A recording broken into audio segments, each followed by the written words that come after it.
maybe let's chat a little bit about what's going on with the NWSL and the Players Union and their ongoing negotiations for a collective bargaining agreement. Since late 2020, and really all of 2021, the NWSL Players Association has been fighting for a CBA, collective bargaining agreement, for its players. And as of now, in terms of the early framework for NWSL in 2022, players are supposed to report to their respective clubs for preseason on February 1st. And there are still actually supposed to be active negotiations between the two parties here to try and go ahead and confirm a CBA for the players, ahead of the season. Now, obviously, at the timing of this recording and when our listeners go ahead and listen to this, it's still the end of January, but there's not a lot of time left here. So in terms of the timeline or the deadline of things working out, not a lot of grace room to work with. We had Megan Burke and Sydney Miramontes on the show not too long ago, and they kind of refer to this moment as stoppage time, right, Lisa? And we kind of haven't had that breakthrough goal just yet.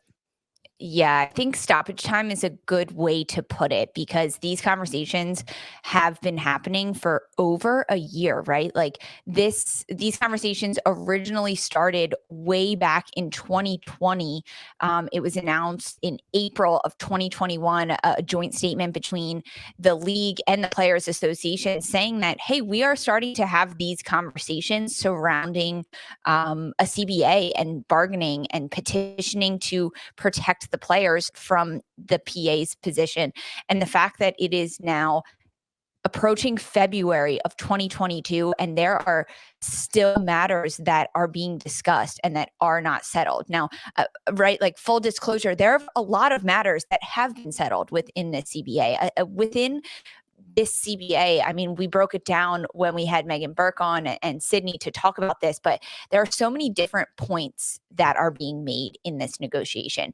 I think it's important to remind listeners that one of the points that was actually taken out of this CBA and brought to the table on its own was player protection and an anti-harassment policy in the NWSL. That was originally part of the CBA, but the Players Association realized that these players were in danger and their safety was being threatened. So they took that out of the CBA, put it on the table, and they came to those contract negotiations a lot quicker. Now, still in this CBA, there are so many different points that are being made. A lot of them have been proved and have been agreed upon, but there are still a few, quote, like sticking points between the two sides that they cannot agree on at this point. Things along the lines of free agency, if that's a possibility for the players, how long it'll be a possibility, roster updates for all of these changes, and then really how long this CBA is going to last, because we're about to start the 10th season of the NWSL, and this is the first time there's a CBA. So how long does the CBA last? When do they get to go into negotiations again if there are different points either side wants to bring on? So I think that's kind of important umbrella to lay over all of this groundwork that we have.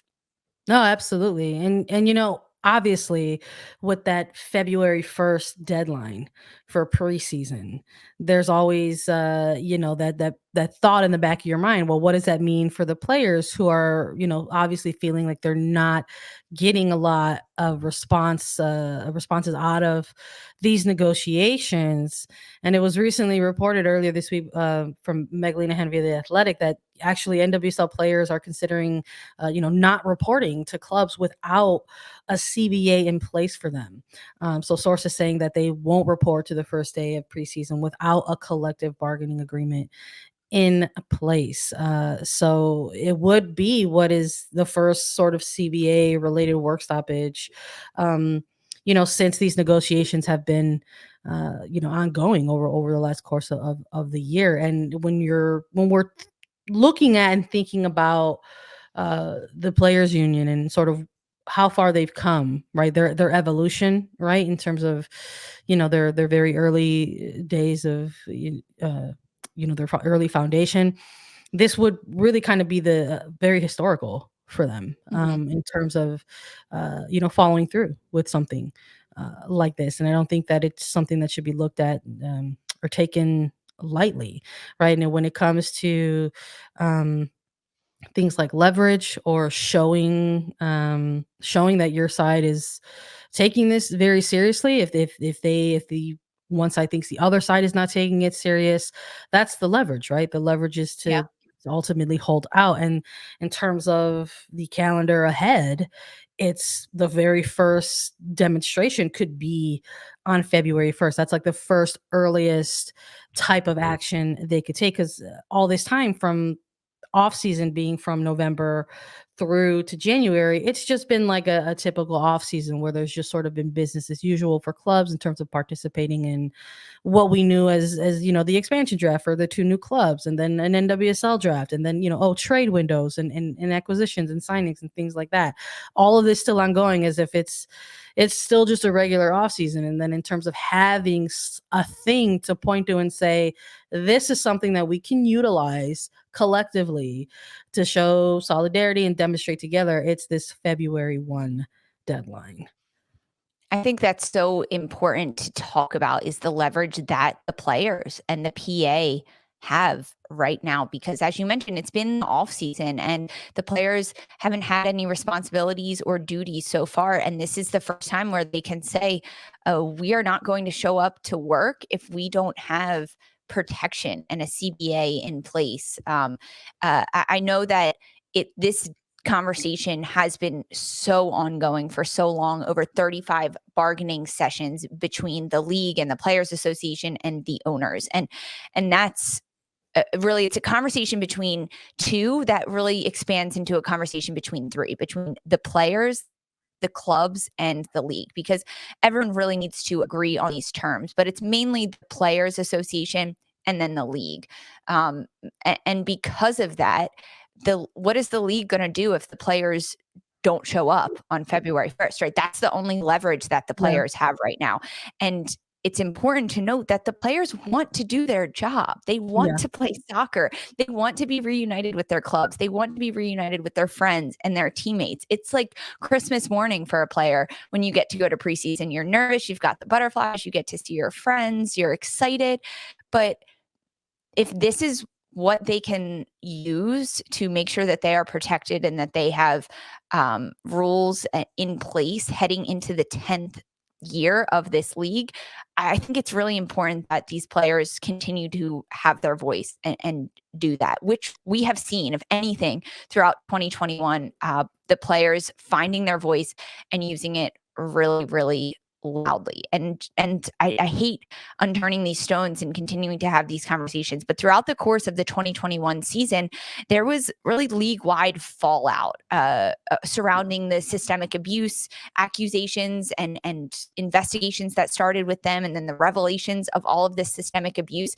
That changed these CBA negotiations. And that's a fact. It did change how these negotiations have happened and how the conversations have happened, not only in the NWSL PA and the NWSL League, but also on the bigger stage of the U.S. Women's National Team Players Association and those conversations with U.S. soccer. Because of everything that happened and the fallout of 2021, those conversations changed. But the players' course of action has not. And that is that they need protection and they want a CBA heading into this next season.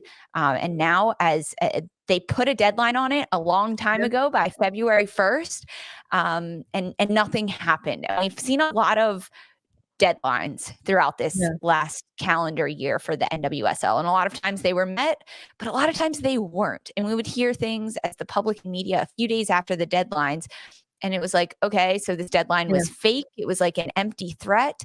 And the Players Association at this point in time, at the end of January, is saying, we gave you a deadline of Yeah. February 1st. And if you don't abide by that deadline, we will not show up to preseason. And they put out a statement 7 days Yep. before on Twitter saying that and really reiterating their stance on this, and that their end goal is to come to a deal and come to an agreement with the league.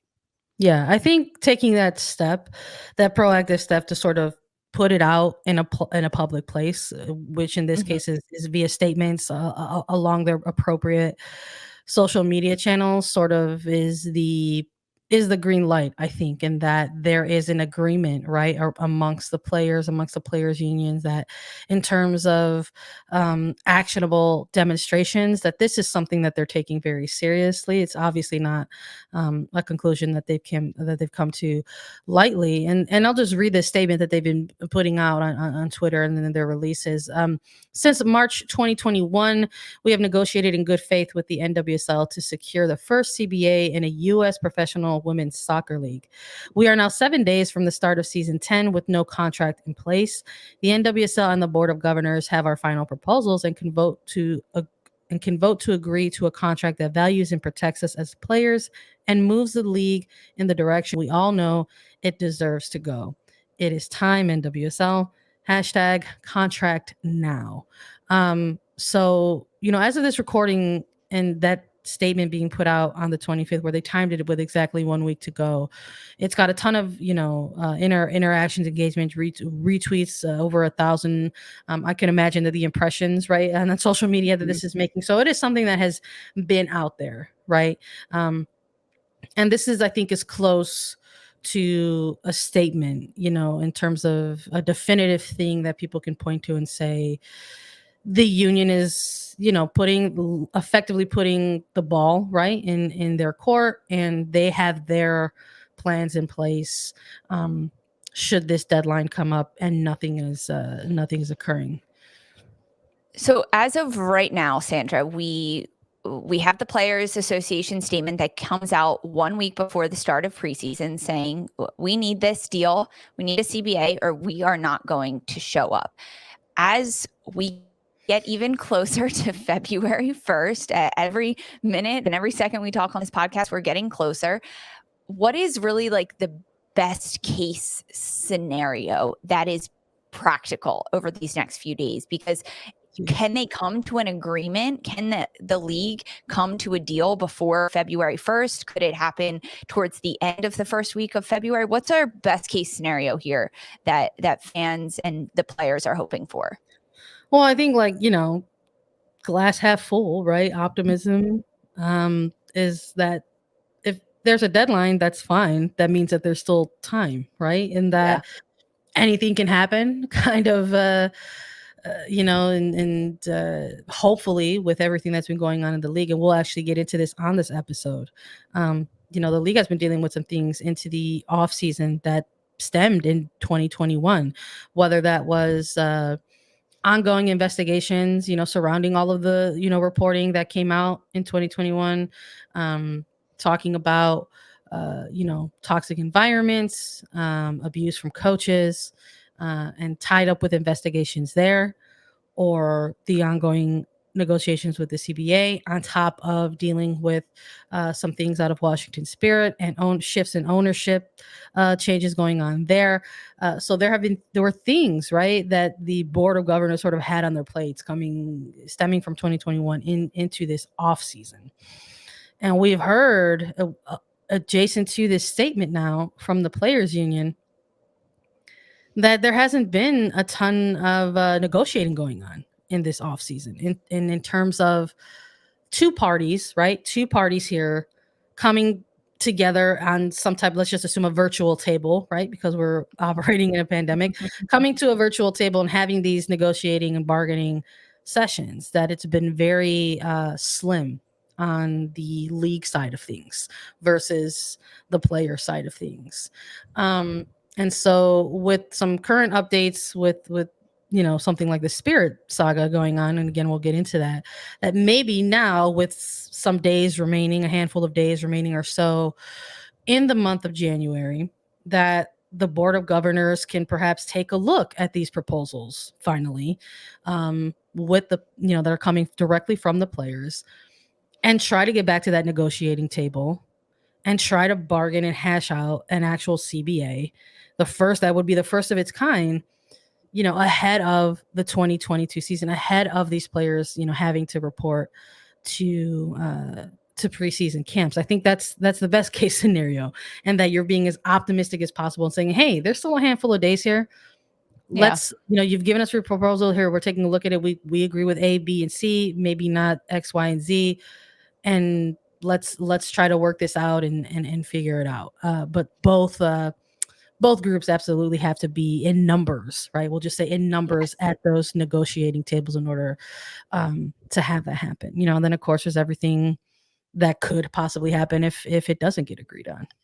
I mean, yes, and we'll get into that. But when you speak of the numbers and everything that's happening, I think, I mean, from my perspective, the NWSLPA has the upper hand right now because they realize that if they put out a statement and right, this was thought out, this was very well done on their behalf to put out a statement on Twitter exactly 1 week before they're supposed to report to kind of make the time crunch that they are under, the players are under, the league is under, very public and let fans be known of it. That way, if and when February 1 comes around and the players do not report, it's not this giant bombshell of fans scrambling to catch up and say, what's happening? Why aren't the players here? Season ticket holders, what's happening? Is the season not starting?